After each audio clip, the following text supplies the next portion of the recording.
Ink Ribbon. The internet is full of all kinds of awful, terrible people. And I know this because I've been on twitter.com. Or x.com. Ugh. Anyway, among the people on the internet are a handful of angels who have given us the ability to play games we were never supposed to via the gift of fan translations.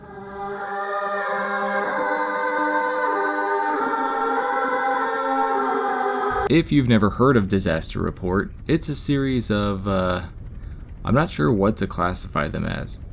AA games? Single A games? Anyway, they're games made by a small studio in Japan called IREM, and we got not one, but two PS2 games in the series. And more recently, we got a fourth game. But did you know that there was a third entry in the series? And of all the systems for it to be on, it was on the PSP.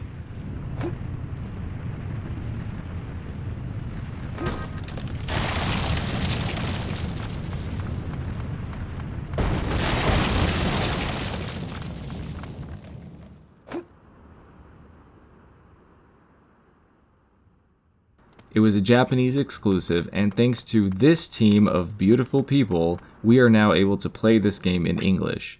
I just want to take a second to thank all of them because this isn't easy work and it's a public service for all gamers, and it's just worth saying thank you, you know? So if you've never played Disaster Report, I'll give you the gist. It's Resident Evil, but with earthquakes.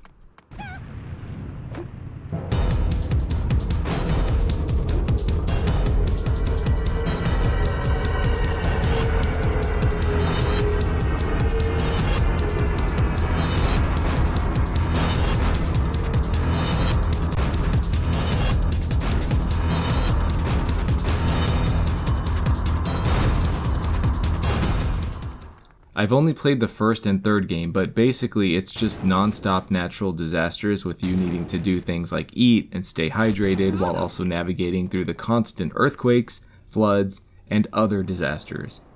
Like a fire tornado.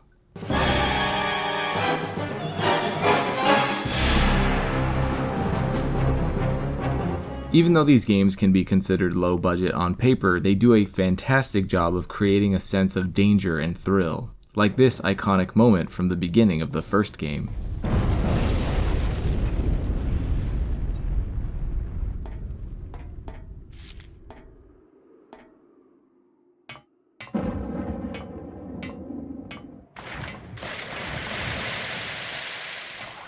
In Disaster Report 3, or as it's known in Japan, Zettai Zetsumei Toshi 3, you get to choose between a boy, Naoki, or a girl, Rina, although you can name them whatever you want, and then you start the game by leaving home and heading to a new start in life on a bus ride into the city of Megalopolis.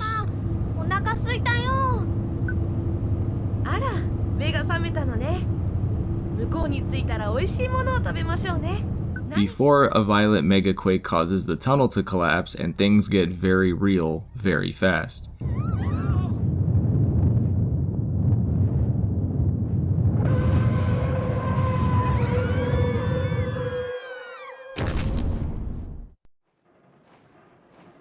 As you crawl out of the bus, you pass by the bodies of the people who were just alive a few minutes ago, including a young child.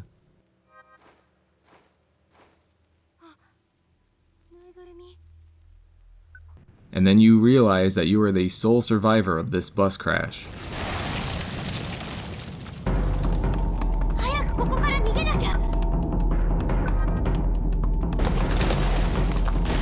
It's dark, for sure, but I just want to remind you that you get to run around the game dressed like this, too.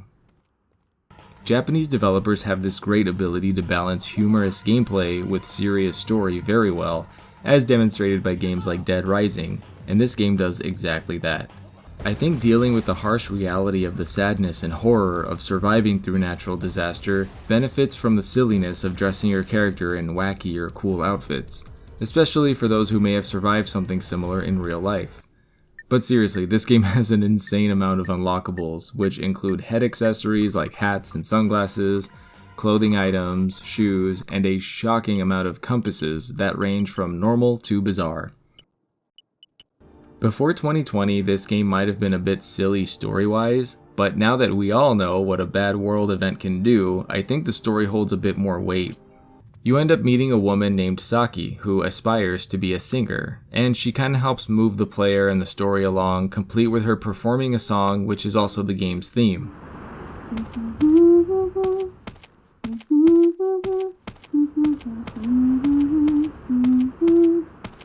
In case I didn't say it already, the full name of this game translated is Disaster Report 3: Damaged Town and Her Song. So there you go. Aside from the usual, here's an excuse to get from point A to point B stuff, there's also a lot of great writing and tons of NPCs you can talk to, all of them still a bit shaken up. And some games give you a few dialogue options, sometimes 2 or 3. For some reason, this game gives you like 10 options for everything, and they kind of vary so slightly that it makes you really overthink what to say, and you're like one of those people on game shows who are excited and they guess an extremely stupid answer. Something you squeeze. Peanut butter. There are also some plot twists and bad guys because, as shocking as it may be to believe, there are bad people who take advantage of disaster situations. You can get one of 3 endings, being good, neutral, or bad, and play the whole game all over again. Throughout the game are enough mechanics to feel like you're really navigating through the chaos without it feeling too forced or repetitive. You can find yourself pushing vehicles to clear areas, or moving things to serve as a way to climb up, crawling through tunnels of debris, shimmying along narrow edges. You know, the sort of stuff you'd expect someone to be doing in this situation. And the set pieces offer a lot of variety, having to navigate all sorts of locations and whatever type of natural disaster they seem to be in. A collapsed tunnel that is continuing to collapse, as well as flooding, various collapsed buildings, empty shops that have been ransacked, fire, a destroyed city continuing to have aftershocks, and I'll say this once again, a fire tornado. It's pretty short and sweet, which serves nicely for the PSP. I just wanted to make this video to bring attention to some games in case you didn't know about them and because you can play in English now. I have quite a few Japanese games on my list for future videos, and I'm starting with the ones that I think you guys will enjoy first, especially if they've been translated, so keep an eye out for those coming soon. Just in case there's a Japanese only game that I may not know about, feel free to leave suggestions in the comments for future entries. And not to get all nerdy on you guys, but so many of these amazing games are being lost to time, and we really do need to work hard to keep them alive. This is kind of my way of trying to do that because games are a work of art that should be enjoyed by everyone. I'll go ahead and end this here, but thank you so much for supporting my channel, watching this video, and you're awesome. Until next time, I'm Kai Morgan, and as always, thanks for watching Ink Ribbon. And a very special thank you to all of my Patreon supporters and YouTube members. Your extra support means the world to me and helps me keep making content for you guys.